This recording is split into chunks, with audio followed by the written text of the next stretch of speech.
Jadi di antara syafaatnya Quran itu orang nggak jadi masuk neraka. Jadi syafaat itu ada dua, dari neraka diangkat ke surga, dan itu bisa lama itu.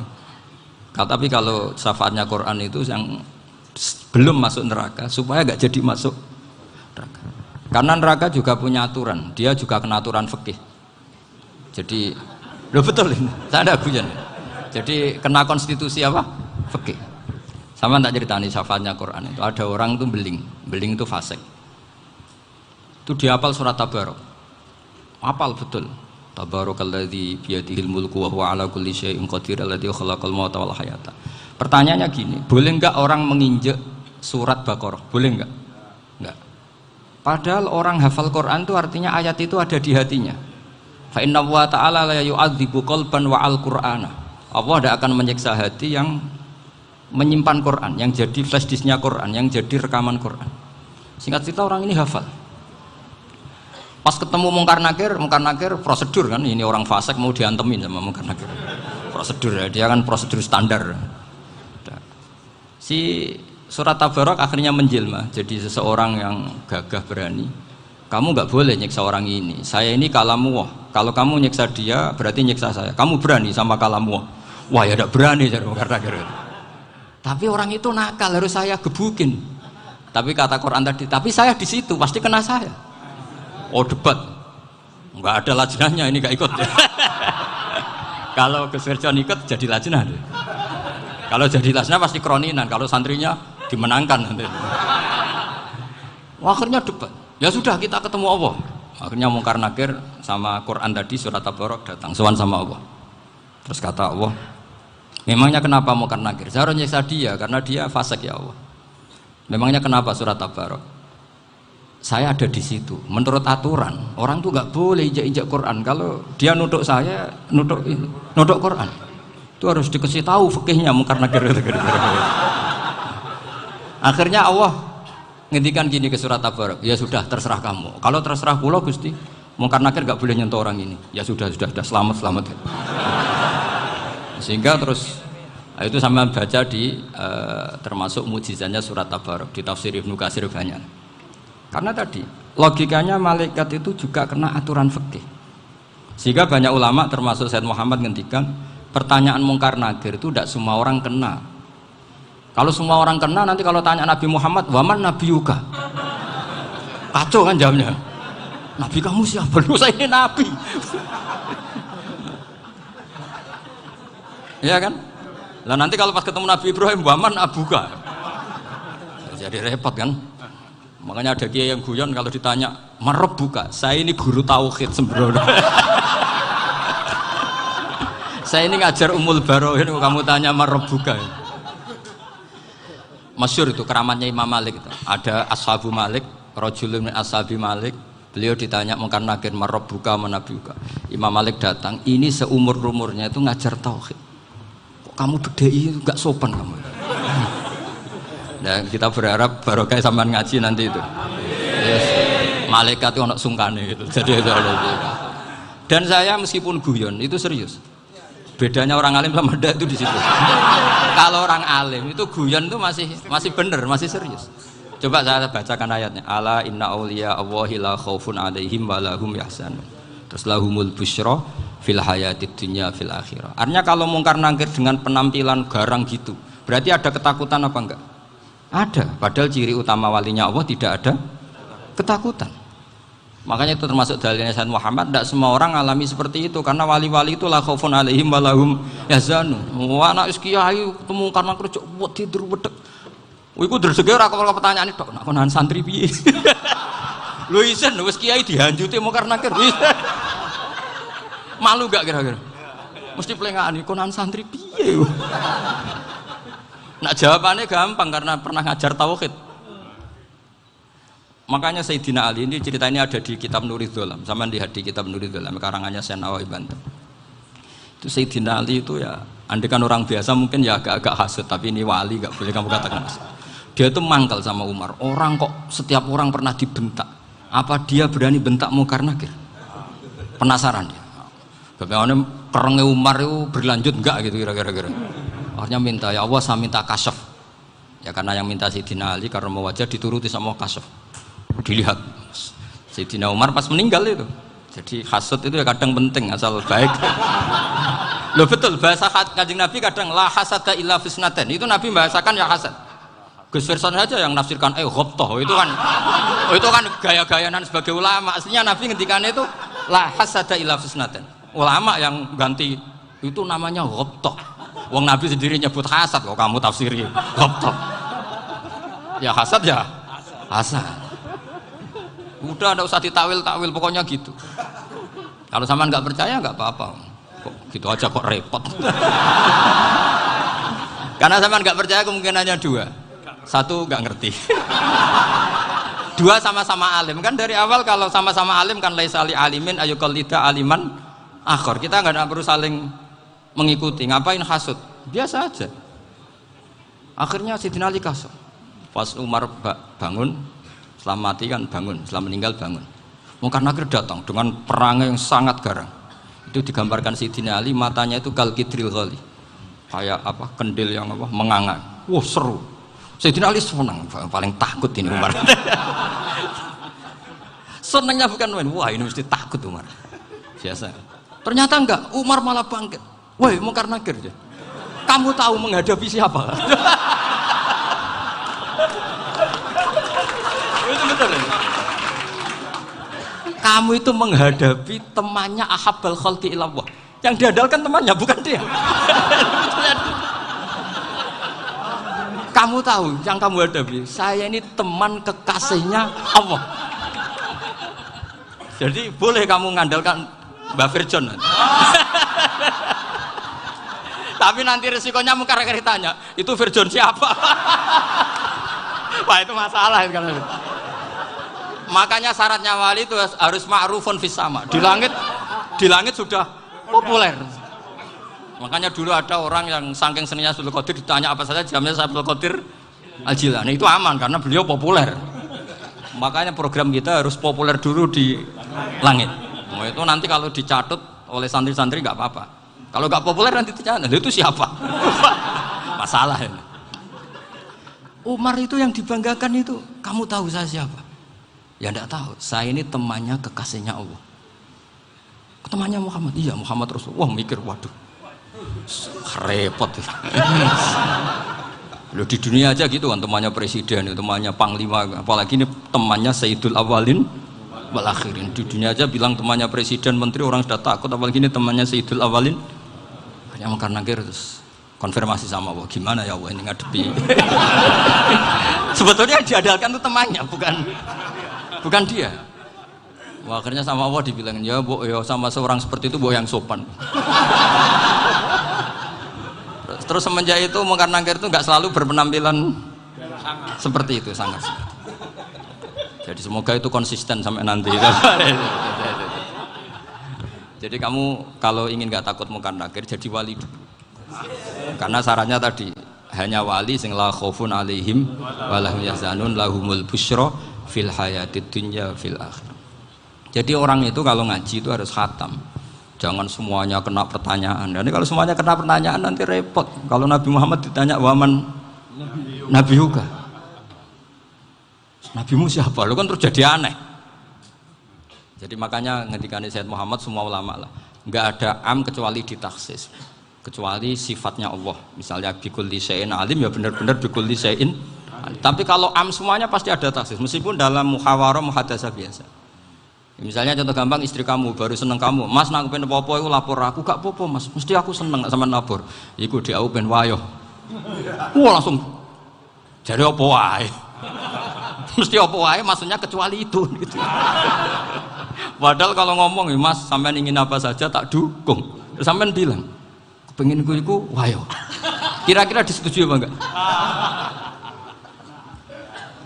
Sama seperti kita kalau punya teman akrab, wah senang omahku gak apa-apa, anggap ya omahmu dewe. Terus mlebu-mlebu kamar. Jadi tidak ada am kecuali di taksis. Artinya kalau ada cerita bahwa orang mati pasti ngalami ditanya Munkar Nakir, itu pasti ada am yang di taksis. Itu pasti tidak dialami para anbiya, para auliya. Karena ciri utama wali itu la khaufun alaihim walahum yahzanun. Kemudian saya yang mau cerita ya supaya sampean bisa menghadapi dunia global ini, tak bawa tafsir Munir termasuk tadi. Kenapa orang Islam Rasulullah Shallallahu Alaihi Wasallam itu lebih senang kalau yang menang itu orang Nasrani Romawi ketimbang yang menang itu orang Faris, dalam hal ini ateis. Karena orang ateis itu lebih ngeri. Sebetulnya beberapa penemuan sains, terutama di ilmu medis, itu orang Amerika, kayak cloning. Tapi orang Amerika itu masih dilarang oleh gereja untuk mengaplikasi. Karena nanti bayi cloning itu dipakai suku cadang. Di Amerika masih ditentang oleh fatwa-fatwa agama, baik Islam maupun Kristen. Tapi di Cina itu dipraktekkan, karena nggak ada halangan agama. Di Cina itu biasa ada kondom diolah lagi jadi alat-alat aksesoris. Di Amerika tidak ada karena masih ada agama, masih ada larangan. Sehingga orang Islam itu lebih takut kalau yang menang itu Persia, karena terus cara berpikir ternyata Tuhan itu tidak ada, langit nggak ada perannya. Jadi ketika yang menang Nasrani masih berpikir itu pertolongan Tuhan, meskipun mungkin cara mengatakan Tuhan beda dengan kita. Tapi ada satu kesamaan bahwa kekuatan samawi itu ada. Itu disebut ghulibatir rum fi adnal ardi wa hum min ba'di ghalabihim sahlibun. Di sini diterangkan oleh Syekh Nawawi supaya kamu tidak salah paham. Sebetulnya kamu katakan misalnya wah itu paham liberal, sebenarnya saya tidak tersiksa. Cuma takut yang mengatakan seperti itu cek goblokir atau ngaji gitu. Itu aja masalah saya. Ini saya baca ini karangannya Syekh Nawawi karena tadi kata Mbak Firjon ngaji itu harus sama orang yang bersanad. Saya ini kalah sama beliau itu berkali-kali. Secara nasab saya harus manggil Mbah. Secara silsilah ilmu saya juga kalah lagi. Saya sering disewani sama cucu-cucu Syekhona Khalil. Kiai Siddiq itu termasuk murid dekat beliau Syekhona Khalil. Kalau itu berarti kan Gus Firjon, Ahmad, terus Mbah Siddiq. Mbah Siddiq ngaji Syekhona Khalil. Syekhona Khalil itu pernah ngaji langsung sama Sayyid Zaini Tahlan. Berarti beliau dari Sayyid Zaini Tahlan itu baru generasi kelima. Sementara saya itu sudah ke-7 atau ke-6. Saya, Mbah Mun, Mbah Karim misalnya, Mbah Hashim, Mbah Mahfud Termas, Sayyid Abi Bakar Sato yang ngarangnya Anatul Thalibin, baru Sayyid Zaini Tahlan. Berarti saya ke-7, kalah lagi. Tapi untuk jadi wali biasanya cepat saya. Karena syaratnya jadi mbah itu ngalah demi putu. Jadi kalau beliau ngotot, saya dulu Gusti, saya mbahnya. Wah itu mbah yang nggak baik. Pasti jatahnya dikasihkan apa? Cucunya dulu. Makanya Abdul Muthalib itu orang yang dapat wangsit, tapi yang jadi nabi itu cucunya. Jadi dalil saya banyak. Sebenarnya Abdul Muthalib itu sudah sering dapat wangsit. Karena saya bahasakan wahyu, Nabi yang protes, enggak nabi kok dapat wahyu. Tapi sebetulnya Abdul Muthalib itu masyhur. Kalimat-kalimatnya menunjukkan bahwa beliau itu sudah dapat wahyu kalau nanti cucunya itu jadi apa? Nabi. Makanya senangnya bukan main Abdul Muthalib sama Rasulullah. Putu seneng, mbah seneng putu. Jadi mungkin, jadi sampean enggak usah protes loh. Yang jadi wali kok cucunya. Dulu betul. Dulu Mbah Hamid Pasuruan itu kalau Mbah Ahmad Siddiq ke sana, Mbah Hamid Pasuruan kalau manggil Mbah Ahmad Siddiq itu paman. Tapi pamannya minta ijazah ke ponaan. Apa ya gara-gara itu memang. Kalau itu masih berlaku apa? Ngalah tadi. Kayaknya masih apa? Hawane masih. Karena melihat tren-tren langit masih gitu kayaknya masih. Masih itu. Ya, tapi mbahnya tetap dapat jatah, tenang saja nanti. Tapi memang sebaiknya mbah itu legowo. Rasulullah Muhammad SAW itu terkenal min dzurriyyati Ibrahim. Tapi kata Rasulullah, ana dakwatu Ibrahim wa bisyaratu Isa. Aku nganti ngene iki barokah dongane Nabi siapa? Ibrahim. Jadi dongane Nabi Ibrahim nggih tiba teng putu. Jadi banyak bukti bahwa jatuhnya ke putu gitu. Tadi saya di kamar sama beliau berduaan. Nih Mbah sing dadi wali di sini, aku webang. Cocokan tadi. Nah, kenapa saya akhir-akhir ini gulirkan daftar wali? Kenapa? Saya ini resah ya, orang sudah ingin dicintai pejabat, dicintai tetangga, dicintai teman. Tapi kadang-kadang orang lupa lagi dicintai Allah. Makanya saya meskipun guyon, tapi ini amdan, bukan sahwan. Supaya orang punya cita-cita lagi jadi wali, ingin dicintai Allah. Kita ini terlalu lama ingin dicintai makhluk. Mbok ya naik kelas sedikit lah. ingin dicintai Allah Subhanahu wa Ta'ala. Meskipun saya guyon, tapi tadi guyon saya tuh lebih serius ketimbang serius Anda. Karena tak pikir. Saya tuh kalau pergi itu seneng ngebis, bukan karena saya tidak punya mobil, tapi saya sering mau butuh itu supaya gak diganggu. Karena saya tuh harus punya waktu sendiri. Kalau bis kan ketemu orang nggak kenal, tapi sekarang ya agak susah, banyak yang kenal. Dan susahnya lagi nggak minta ijazah, minta foto. Aduh, repot tuh. Mau dibenci itu umatnya Rasulullah Shallallahu Alaihi Wasallam. Mau disetujui itu sanatnya mana? Kalau ketemu orang alim minta apa? Foto. Itu nggak ada sanatnya. Nggak tahu saya itu mazhab dari mana itu. Ya mazhab milenial yang jelas itu kan. Ini tak baca ya biar dapat, karena ini kenangan saya sama Mbak Ahmad Siddiq. Saya masih ingat betul beliau ngisi kholnya Mbak Abdullah bin Umar, berarti abahnya Mbak Hamid. Karena mbah saya itu Fatimah binti Khalid bin Umar, kalau Mbak Hamid itu Hamid bin Abdullah bin Umar. Itu saya masih ingat betul zaman itu Mbak Hamid setiap khol di Lasem itu rawuh dan saya derek mbah saya karena masih misanan datang ke Lasem. Itu beliau pas itu ngisi sama Mbah Mun. Mbah Mun masih muda, Ki Ahmad Siddiq sepuh senior. Itu beliau cerita bahwa dulu ketika Indonesia dijajah Jepang itu para kiai mimpi dibacakan ayat ghulibatir rum fi adnal ardi wa hum mim ba'di ghalabihim salim. Terus ada kiai yang tanya, takwilannya gimana? Ya nanti Jepang pulang bukan karena kita yang mengalahkan, tapi Jepang ada yang mengalahkan sendiri meskipun tidak kita.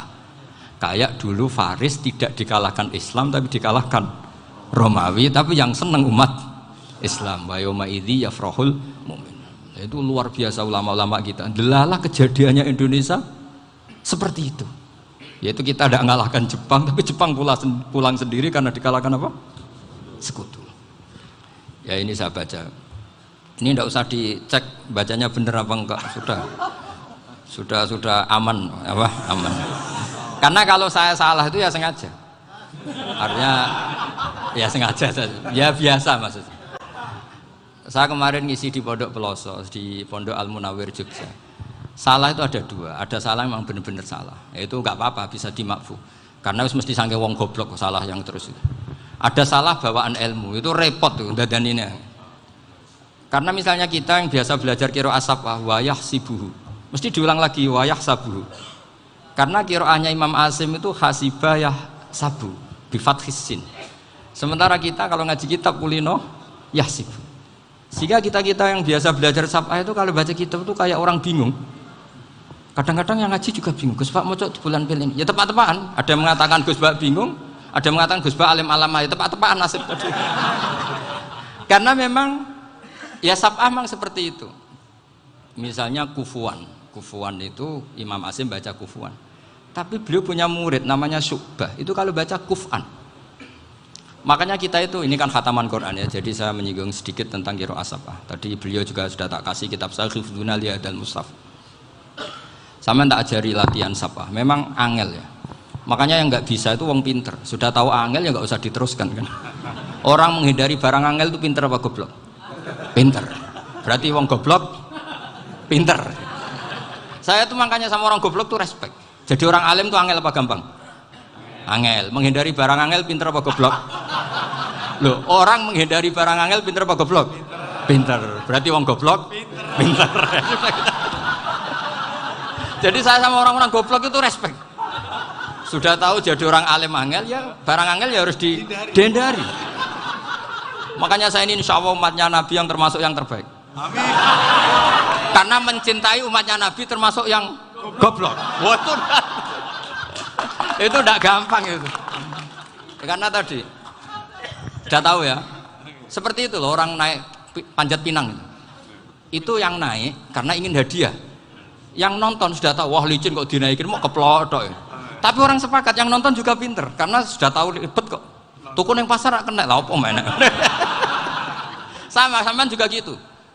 Ngalim tafsir angel, ngalim fikih angel. Tak karek ngaji ngerekam kan gampang. Itu pinter apa goblok? Pinter. Iya. Makanya kula niku mbok burohno ngono tok. Saya tadi dinasihati Mbak Firjon, muga-muga hati saya selamat. Saya itu meskipun kata orang banyak, muhibbin saya banyak, tapi saya insya Allah tidak riya. Saya itu pakai kitab namanya Tasbitul Fuad, itu karangannya Said Abdul Al-Haddad. Ketika beliau punya muhibin banyak ditanya, bagaimana ya Habib Anda menjaga hati Anda? Jamnya Said Abdul Haddad itu unik. Innama azzamu Allah. Mereka itu sebenarnya menghormati Allah. Cuma butuh sarana, dan itu saya. Jadi saya tahu sampean semua itu mencintai Quran, mencintai sunnah Rasul, mencintai hadis-hadis Rasul. Cuma sampean kan karena nggak paham, terus manfaatkan saya. Jadi sebenarnya saya ini korban. Korban. Jadi saya mau riak gimana? Korban kok mau. Bangganya di mana tuh? Coba sampean misalnya ngaji tafsir, belajar sendiri kan susah. Terkibnya susah, maknanya susah. Bahkan beli kitabnya kadang nggak kuat. Loh, untuk jadi alim tafsir itu kan harus beli kitab. Loh, saya sering belajar kitab itu jutaan. Tafsir Tobari, saya pernah beli kitab Fakhrur Razi itu berapa coba? 27 jilid. Karangannya Fakhrur, belum karangannya ulama modern, Imam Sa'rawi. Itu berapa jilid? Itu jutaan. Saya kemarin juga dihadiahi kitab Pak Quraish Shihab namanya Faidul Bari fi Syarhil Bukhari. Pak Quraish Shihab yang terkenal. Dia sering diskusi sama saya. Saya ngasih hadiah beliau, beliau ngasih hadiah saya. Oh itu harganya nggak kuat. Dadak kuat kadang di Indonesia nggak ada coba. Dan sama orang hebat menghindari kesulitan itu. Nah, kesulitan itu, sebab ngaji ikut, kalau nggak paham dirukokno rekamannya sudah gitu. Pinter mana sampean sama saya? Pinter sampean kan? Bikin sosis susah, beli aja kok repot kan. Nah, makanya nggak boleh orang bilang, wah aku goblok reso tafsir, aku wong pinter. Makanya nanti kalau saya ketemu Nabi tidak termasuk orang yang mentahkir orang Islam. Kafabil mari isman ayah kira akhahul muslim. Jadi cukup orang itu dosa kalau menyepelekan orang Islam, termasuk darani sampean goblok itu dosa. Caranya nggak darani goblok ya tadi di logika tadi. Alim itu angel, gendari angel itu pinter, berarti wong bodoh pinter ya sudah gitu. Tapi tetap bodoh. Tapi ini satu cara untuk saya respect gitu. Coba orang yang ngaji tafsir saya banyak, mungkin ribuan. Itu sebetulnya mencintai Quran. Karena Quran adalah kitab suci yang panduannya umat Islam. Sangat mencintai Quran. Terus kemudian mereka nggak paham. Terus mencari orang yang memahamkan. Burohno lah cara Jawane. Terus keren saya itu di mana coba? Lah terus mereka kurang ajarnya gini, kalau paham itu ya alhamdulillah paham. Kowe nak ngaji Gus Bae ngono tok. Tapi nek ora paham, ora nyalano akale. Mari Gus Bae nerangno cepet, mulane gak paham. Ora kok nyalano teke sing lelet. Maksud kan Masya Allah, naudzubillah tenan. Sebetulnya tingkat kurang ajarnya tinggi Gus sebenarnya. Jadi kalau nggak paham itu kadang nggak nyalahno uteke. Kayak mau misalnya, mau mari mikir aja jelas. Padahal misalnya jelas ora mesti paham, bodoh. Paham? Jadi kata Said Abdul Haddad, innama azzamu Allah. Sebenarnya mereka itu sangat menghormati Allah. Makanya kita nggak perlu mengatakan wasilah itu kafir, nggak akan. Karena orang tawasul sama Rasulullah itu ingin dapat ridhonya Allah lewat orang yang dicintai Allah. Kita mencintai wali sebenarnya, wah itu kekasih Allah. Kita mencintai itu karena mencintai Allah. Sama seperti gini, kamu mencintai kangkung apa enggak? Sebenarnya sama sekali enggak. Tapi kamu ingin sehat, ada asupan gizi. Kamu ingin tubuh kamu sehat, butuh asupan gizi. Kemudian kamu makan kangkung. Apa terus kamu cinta kangkung? Kan enggak. Cinta kesehatan kamu sama. Orang yang mencintai saya sebenarnya ingin kepuasan rohani. Saya kan termasuk kiai yang torekonya gampang. Ini swarga, kan akhirnya penggemarnya banyak. Coba kalau kamu ini neraka. Jadi sebetulnya Anda mencintai kepuasan Anda sendiri. Nah, saya ini korban. Makanya untuk masuk surga cepat saya, korban itu cepat. Da'watul mazlum la turaddu kan gitu. Laisa bainahu wa bainallah hijab. Jadi saya kalau dongo langsung seret langit. Karena mazlum. Saya sinau tafsir itu Pak, sampean bayangkan ada tafsir itu sudah 27 jilid. Sekarang Fakhrur Razi itu bulatnya bukan main. Karena dia ahli filsafat. Bulatnya Masya Allah. Sudah gitu sinau Jalalain kadang dikomen oleh Sawi. Sudah kita percaya Jalalain jebule dibuli Sawi. Percaya Sawi dikandani, "Oh iku Maliki rasa ribet." Sudah gitu sinau Qurtubi, sinau tafsir Tobari itu susahnya. Belinya susah, belajarnya susah. Padahal saya punya keluarga, punya istri, punya anak. Bayangkan kalau istri saya rewel, gak istri sampai. Wah itu, tapi alhamdulillah enggak. Sama sekali enggak. Allah sudah milihkan, wah ini bahaya kalau punya istri rewel. Imam Sibawai itu kitabnya banyak, tapi yang terbukukan hanya Kitab Sibawai. Karena beliau kalau sudah belajar lupa istri. Hanya pas beliau di pasar, kitabnya dibakar semua sama istrinya. Karena dianggap saingannya. Ternyata yang dicerai tidak kitabnya, malah istrinya. Itu Imam siapa? Sibawai. Tapi alhamdulillah kitab saya nggak terbakar, aman. Saya teruskan ya. Jadi untuk menjaga riya dilatih innama azzamu Allah. Sebenarnya mereka itu menghormati Allah. Sehingga wasail-wasail itu sebenarnya nggak pernah jadi subjek pelaku utama, enggak. Tetap Allah. Sebab itu kata Sayyid Muhammad, kamu kok mengatakan wasilah itu kafir itu gimana? Ketika innallaha qad ba'atsa lakum taluta malika. Talut itu ya manusia. PD-nya itu apa?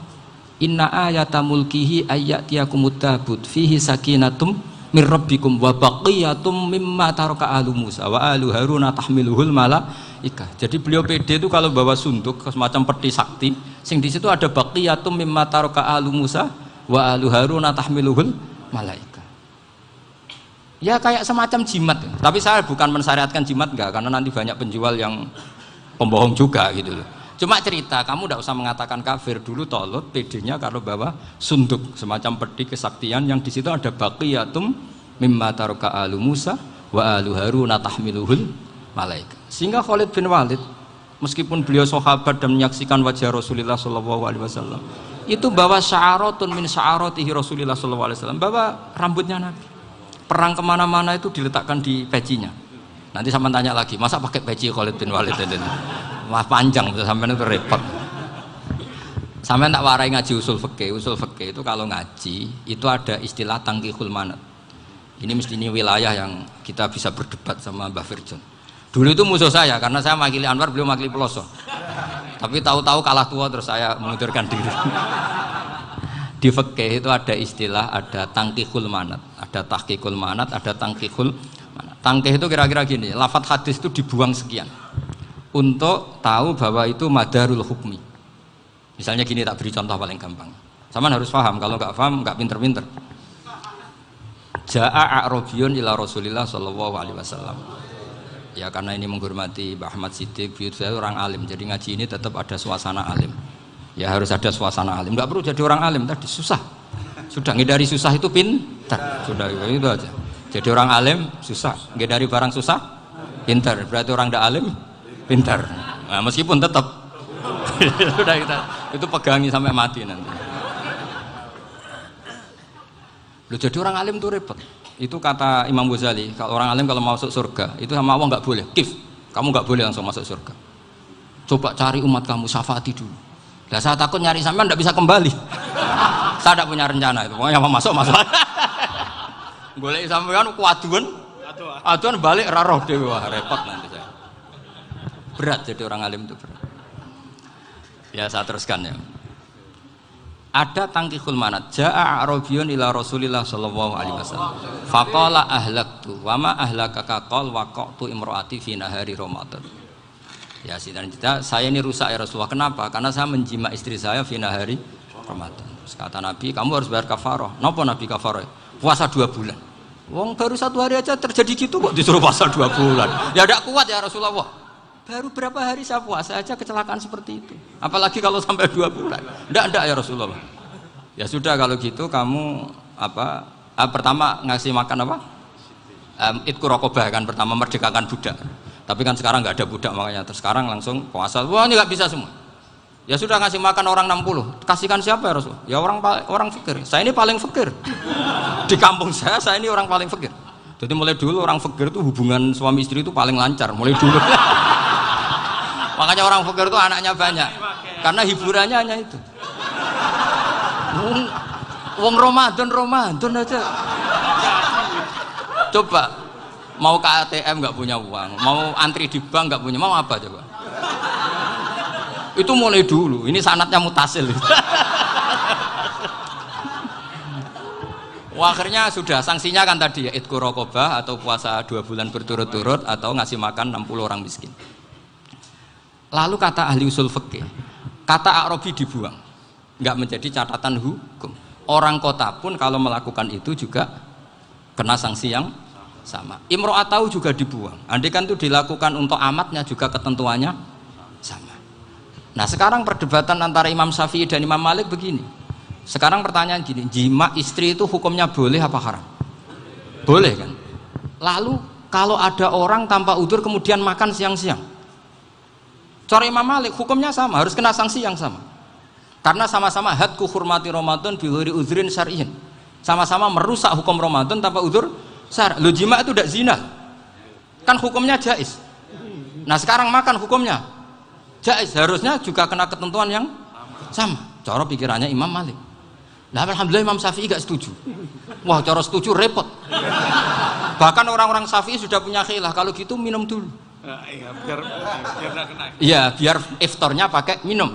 Setelah minum baru jima kan. Ini sudah menyiapkan khilafnya. Ini khas Syafi'i ini, bongsong rekayasa hukum. Nanti bisa belajar jauh cara ngakali hukum. Makanya guyonan yang masyhur Gus Dur itu gitu. Ada seorang kiai atau Gus lah, ya punya salah, namanya manusia kan punya salah, entah cangkruk entah apa, pokoknya punya salah.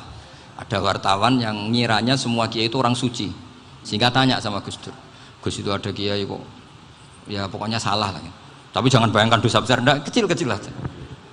Itu gimana itu? Padahal kiai kan orang suci. Jawabnya Gus Dur lucu. Ya justru yang boleh salah itu para kiai. Kalau kamu nggak boleh. Loh, kok bisa Gus? Karena mereka tahu caranya tobat. Repot. Kalau kamu nggak tahu caranya.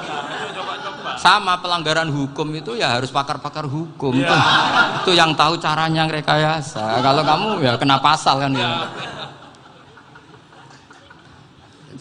Jadi kamu jangan niru saya ini punya sekian cara untuk nah, itu namanya khilah. Makanya kata Sayyid Muhammad, kamu tidak usah anti khilah, karena Abu Hanifah itu membolehkan khilah, kitabul khiyal. Yang penting kamu soleh dulu, setelah soleh nanti Allah maklumi. Soleh dulu, syaratnya soleh dulu. Kalau tidak soleh jangan.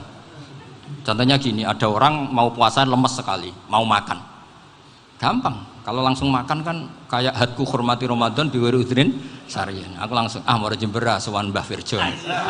Sudah status saya Pak musafir. Ya sudah, berangkat aja sampai Tuban makan. Nanti kalau nggak jadi ya nggak apa-apa sudah. Kan mulai pergi sudah musafir. Saya tidak tahu nanti malaikat tertarik gebuki nggak tahu. Tapi itu ada khilafnya, asal soleh lah. Karena kata Sayyid Muhammad dan semua kitab mengatakan itu. Kalau sama nggak tahu ya kebablasan. Nabi Ayub, nabi yang terkenal Gudiken itu siapa? Ayub ya. Nah, itu yang Israiliyatnya akan seru lah. Gudiken dikukur bek kreweng itu terlalu lah kalau itu.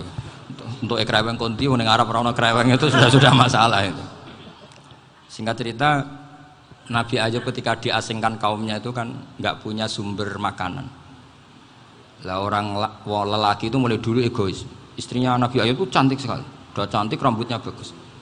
Makanya kamu nggak usah tanya kenapa istrinya kayak banyak yang cantik. Ya, nah warasatul anbiya, nggak boleh gitu. Kalau nggak cantik ya warasatul anbiya dari segi balak.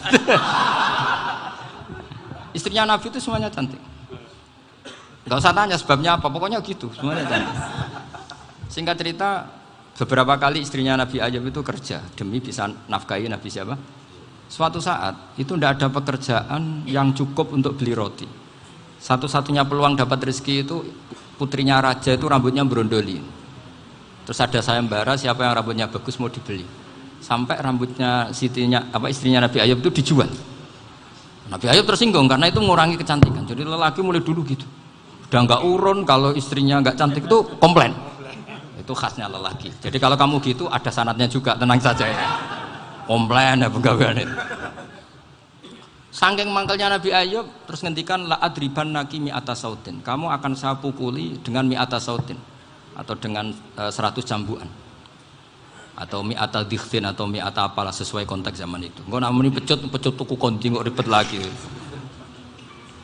Singkat cerita akhirnya ketahuan bahwa istrinya menjual itu demi Nabi Ayub. Allah nggak ridho kalau kekasihnya yaitu istrinya Nabi Ayub wis perjuangan kayak gitu malah kena hukuman.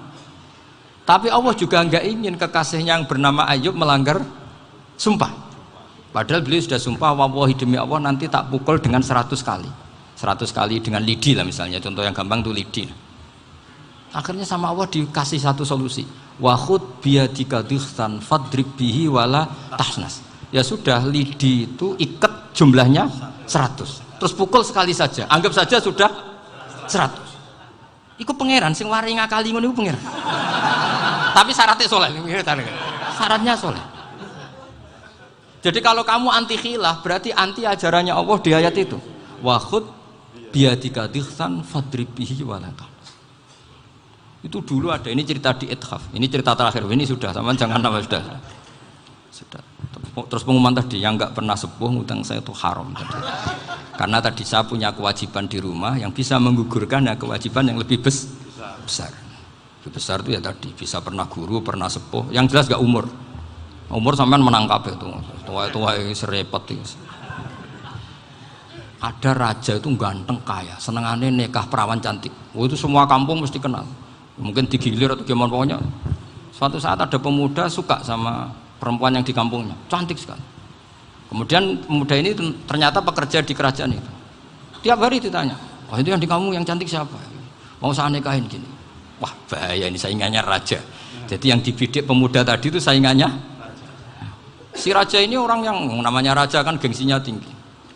Kaifatang kihuha wa qad ra'aitu qad qabbalaha rajulun. Kok mbok nikah piye? Saya tuh pernah melihat dicium lelaki. Wah, gak mau. Gak gelem wis kadung ditambung lan waqat qabbalaha rajulun. Saya pernah melihat sendiri qabbalaha rajulun, dicium oleh lelaki. Wah, sudah gak minat raja langsung gak keren. Suatu saat pemuda tadi nikahi perempuan itu. Rajanya marah-marah. Kamu lelaki gak punya harga diri gini. Gak punya selera, gak punya harga diri, sudah pernah dicium orang kok tetap dinikah. Bilang ke raja, ta'rif manir rajul, lelaki itu siapa? Abuha.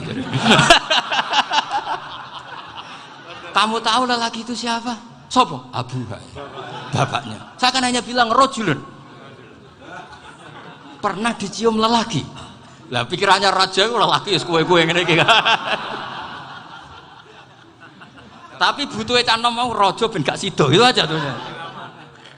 Baru kayak digulirkan gitu waqat qabbalah rajulun. Wah nggak mau. Setelah itu suatu saat pegawainya tadi nikahi perempuan. Kamu nggak punya harga diri gini. Kamu tahu mandir rajul apa abuha. Wah nak ngono aku gak apa-apa. Lah monggo sakniki wis bojo kula. Ora trimo wis diambung wis macam-macam. Lah itu namanya khilah. Apa? Khilah. Kalau di balaghah disebut tauriyah atau apalah. Tapi saya tidak ngajari sampean seperti itu. Sudah pinter sebelum saya ajarin.